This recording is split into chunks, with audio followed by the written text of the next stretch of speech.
Hi, I'm Graham Robinson, and this is Turning Childhood Pain into Adult Healing.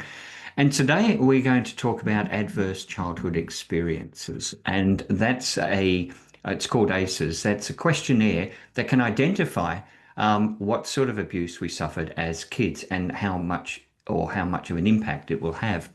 Obviously, we know if we've been abused as a kid, whether it be hit, whether it be sexual, and perhaps may even understand the emotional trauma that we've gone through.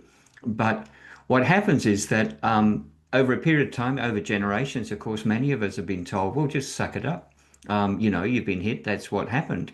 And of course, sexual abuse is obviously different, but emotional abuse we may not even understand. We don't understand our parents don't love us and may not be there for us all the time, or they're abandoning us, or there's a divorce in the family, and we realize that we're hurt from that, but we don't know the impact that has on us as an adult, and that impact is quite extreme. And sadly, of course, the trauma doesn't just go away. It sits in our body, sits in our nervous system, and can leak out at any given time. So, for example, it may usually come, well, quite often comes out in your 40s, 50s, 60s, but you will see indications of this at an earlier age. I, for example, noticed at an age of around 18, a girlfriend and I were sharing a house, and my parents came to stay. And one day she criticized something that my mother was doing. And I went from, as I am now, to number 10 on the scale of anger.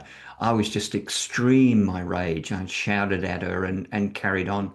And afterwards, I had no idea why I went like that. And afterwards, I was shaking and felt really bad. And now I understand that as a child, at some point, my parents used to scream at each other a lot. And at some point, of course, when a child is in fear, or we feel unworthy, what we do is we create this other persona as young kids and hope that they will love that.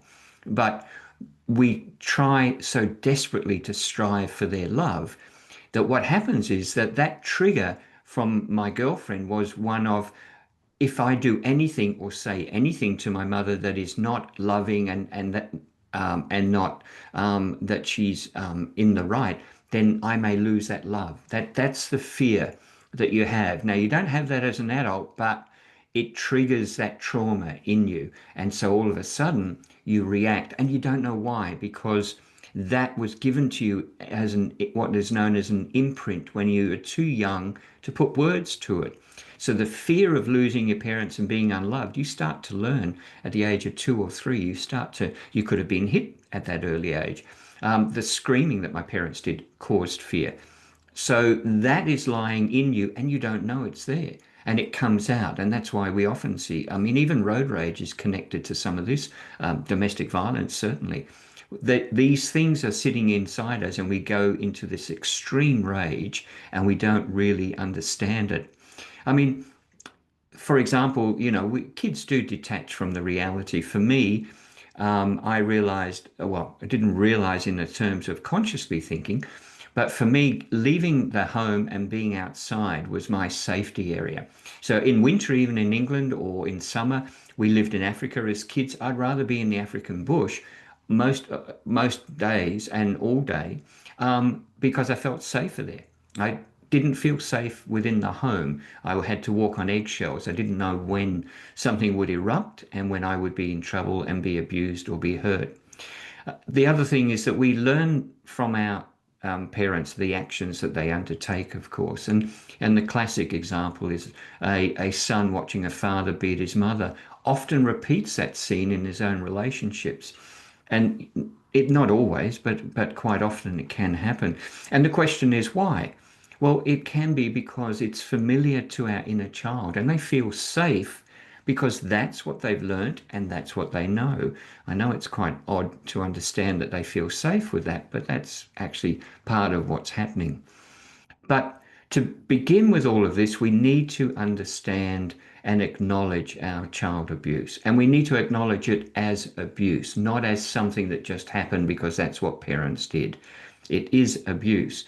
One of the best ways to do this is through the adverse childhood experiences. Now, ACEs, as it's known, has a 10 questionnaire. It's a series of questions really designed to understand the impact of early childhood abuse on us. And what you do is you just calculate how many you had, and that gives you an indication of how deep your traumas may be. But I would put a caveat around that, because you can have a single ACE and still have a life filled with trauma that is coming from your childhood. In my case, I had only three ACEs, and I thought that was low because when I wrote my book, Shattered Innocence: Healing the Invisible Wounds of Childhood Trauma, I had over 19 different traumas happening, some simultaneously, some on their own. And so you can have one and still have a huge amount of trauma. So let me give you an idea of some of the questions they ask. And of course, these are available online for you to have a look at and calculate yourself. They're questions like, did you experience intentional physical harm, abusive sexual behavior? Did you experience anything that caused you emotional harm, such as bullying or being unloved or being made feel guilty? Uh, did you fail to get basic food, water, and shelter needs? Did your parents fail to provide, or caregivers, emotional needs such as love, attention, affection? Did you experience violence or constant shouting, which, as I've just mentioned, is one of the keys for me? Did family members use drugs or alcohol? Was there a significant person in your life that had a mental health problem? Had anybody in your family been in prison? And was there a divorce in the family? So those are sorts of questions. And once you calculate them, you can get a sense of, okay, how many of these impacted me? And then how much of a problem is it as I grow into an adult? The other consequence, studies have shown that the number of ACEs, the higher they are, the greater the risk of chronic health problems. So things such as cancers, liver disease, diabetes, or strokes, all can also be a reason or come from the fact that you have this emotional trauma. It's well known that the emotional trauma does cause physical problems in us. So again, as I say, and I will say through each of these videos that I do, and we'll look at all of these individual traumas and talk about them through this series of videos. But you do need to start thinking, if you feel any of this relates to you, then start thinking about getting some professional therapy. Look at talking to somebody about it and find somebody who deals with childhood trauma. There are many therapies out there, many different therapies. As I've mentioned before, EFT or emotional tapping worked for me. There's somatic breathing. I'm a specialist in hypnotherapy. I find that works as well, but there's so many, and you will find one. You need to find one that you're comfortable with, but you do need to find one. Because the wounds do shape our adult responses. And again, these negative emotional responses are linked to such deep-seated feelings that you can't just go, oh, well, that's because of that. There are so many different things going on. All of the ACEs that you may suffer, all of the things that are happening are intertwined. So when you start doing therapy, you will start to realize that, yes, you can open up one thing and maybe start to heal, say, issues with relationships. Or you might decide that you want to work on the feeling of abandonment. But then there are other things that are driving that, and other things below that, and sadness and shame and so on. So they're all linked. And so you need to basically pick them apart and start working on all of them. You will find relief, and you will find that you feel better. I can tell you that as a lived experience, both for childhood abuse and healing. I can tell you that you can get better. Now, what I would like to do is give you a simple exercise. This one is actually quite vital. Even though it's simple, it is vital. But it's also one that many people don't feel comfortable with unless they have an understanding that they have a damaged inner child. And no matter your age, you do have an inner child. So what I want you to do is meet them if you haven't met them before. So I'd ask you to close your eyes, as long as you're not driving or doing anything or operating heavy machinery, which I'm hoping you're not if you're watching YouTube. Close your eyes and breathe deeply for a few minutes. Breathe in through your nose, then slowly release through your mouth. Just do that again. Now, I want you to imagine that you're, say, on a path and a small figure is walking towards you. Now, they move very cautiously and slowly, but as they get closer, you recognize them as your inner child. That's you as a very, very young you. Now, I want you to sit down with them and ask them how they're feeling. Now, take your time, be patient. I want you then to just think about their reply. It'll come. Take your time and wait for the reply. Then ask them what they need from you and explain what you've learned as an adult. And of course, as adults, we see things different to children. So then I want you to promise them that you will do everything you can to give them what they want, whatever they may have asked for. Let them know that you'll be here for them and that you will always be there for them and that they are safe. Then give them a big hug and tell them that you love them. If nothing else, and you can't do anything else, tell them that you love them.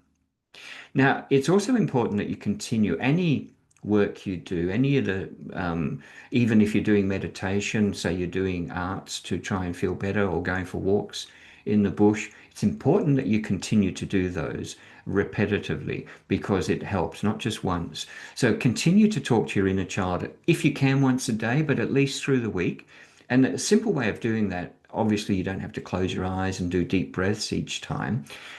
Simply put your hand over your tummy and just think about your inner child and simply say, I'm here with you today, and just here to help you. You'll find it will regulate your emotional self. It's not, it's a beginning of healing because you're recognizing your inner child and acknowledging them and acknowledging that they're hurt. And so that's the beginning. But of course, all of these emotional traumas are so complex and so deep that it does require professional therapy to help you get past them. I understand for some, especially older men and even women, it maybe feel silly. It may feel like strange. I'm not going to do that. But you can do this quietly in the privacy of your own home where nobody knows. You don't have to tell anybody.